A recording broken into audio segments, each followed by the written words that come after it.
Kevin Deal here, and on today's episode, we are going to be doing a review of the electronic dry cabinets from Ruggard.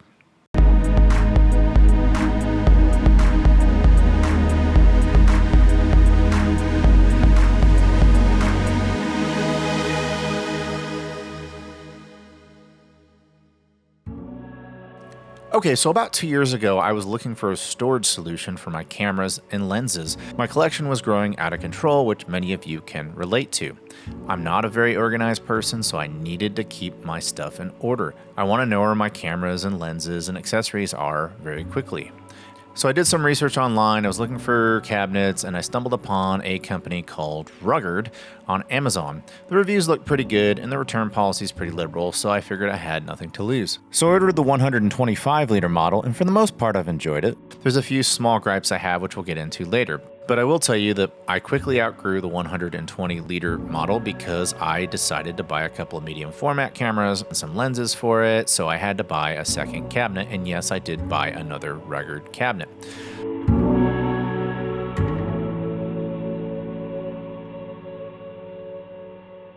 So the Ruggard cabinets come in several different models. They make an 18-liter, a 30-liter, a 50-liter, an 80-liter, a 120-liter, a 180-liter, a 230-liter, and a gargantuan 600-liter model.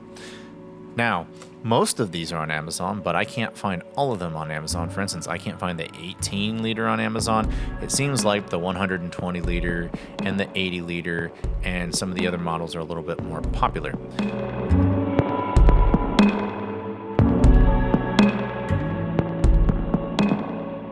Okay, so let's go over the functionality of the buttons in the upper right part of the cabinet. As you can see, the display on the left shows the current temperature and your current relative humidity. We'll go over how to change these settings next. So if you look to the right of the temperature and the humidity, you'll see three different buttons: a top, a middle, and a bottom button. The top button has three different functions. The first function is to turn on and off the LED light. So if you want to see what's in your cabinet or you just want to show off your equipment, push that top button once and the LED light will turn on. To turn it off, push the button again.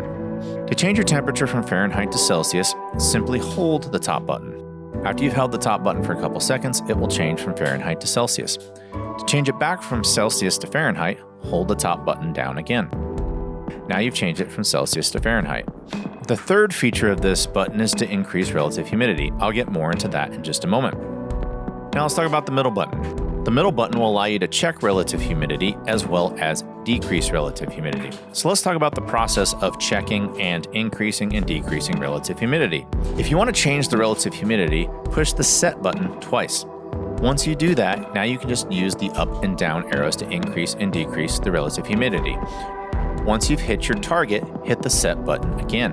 After you've completed this process, don't open your cabinet. It takes a couple hours. If you open your cabinet, it's going to disrupt the process.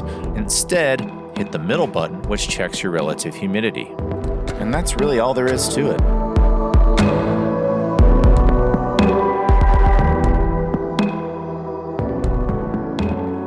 Alright, so if you're looking at all these different models and you're a bit confused as to which one to get, and you're not really sure how much cabinet to buy, let's use my 125-liter cabinet as a basis. You can look at how much gear I fit in it and compare it to how much gear you have and how much gear you plan to grow into. So let's take a closer look. When we open this 125-liter cabinet, on that top shelf, you're going to see I have a 70-200, a 135mm prime, a 50mm prime with plenty of space to grow, and that's where I keep my EF lenses that are adapted. On the next shelf, I have a broadcast mic, I have a lav mic, I have an iPhone mic, and I have a shotgun mic for my camera.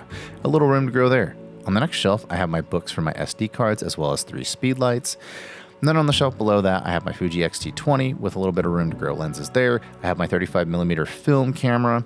On the next shelf, I have my lens hoods.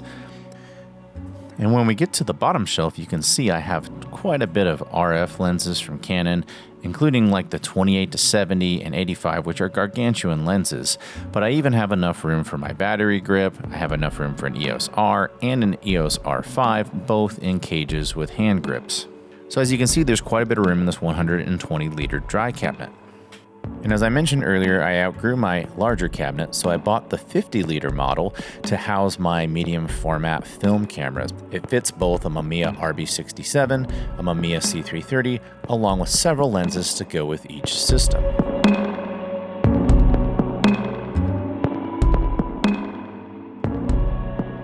So let's talk about the pros of these cabinets. They have a plexiglass door, which I think is really nice because you can see everything. Now, in addition to the plexiglass doors, they also do come with a lock and 2 keys. Another cool thing about it is they have an LED light built in. You just push the button and you can see all your equipment quickly and access what you need on the fly.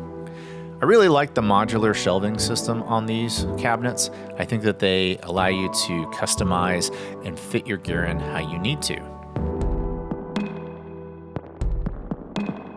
Another pro about it is I think it's really easy to control the settings in the upper right part of the cabinet, which we already went over earlier in this video.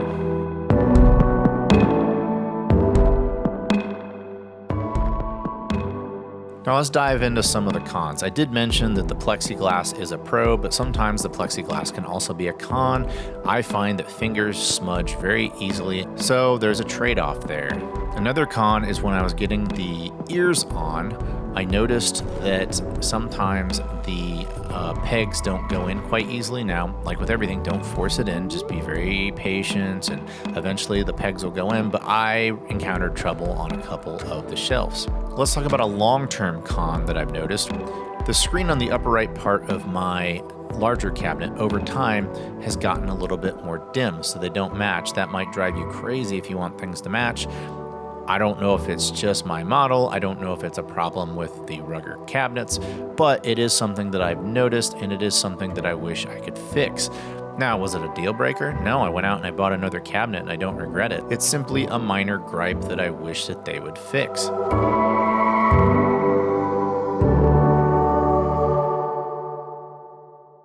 So in conclusion, do I think that these cabinets were worth it? Yeah, I do. $400 for the 120 liter, I think, is a good investment. If you're putting $3,000 lenses in there and $4,000 or $5,000 camera bodies in there, it's a very small investment to protect your equipment. And besides, one day you may want to resell your lens. Do you really want to subject it to conditions that may cause fungus? I know I don't want to do that. So I think overall, it's a good investment. Most of us need to organize our gear anyway, so you might as well organize it in a manner to where it also protects it from the elements. So that wraps up my review of the Ruggard dry cabinets. I think they're pretty cool. I want to make sure that you all understand that I did buy these with my own money. I was not sent any product. I want to keep my reviews completely independent. And if a vendor does send me equipment, I will always make sure I am transparent with you and disclose that I was given the products for free. Please click on the subscribe button below, ring that bell, and I really do appreciate your support, and I'm looking forward to growing this channel even further. Have a great day. Bye.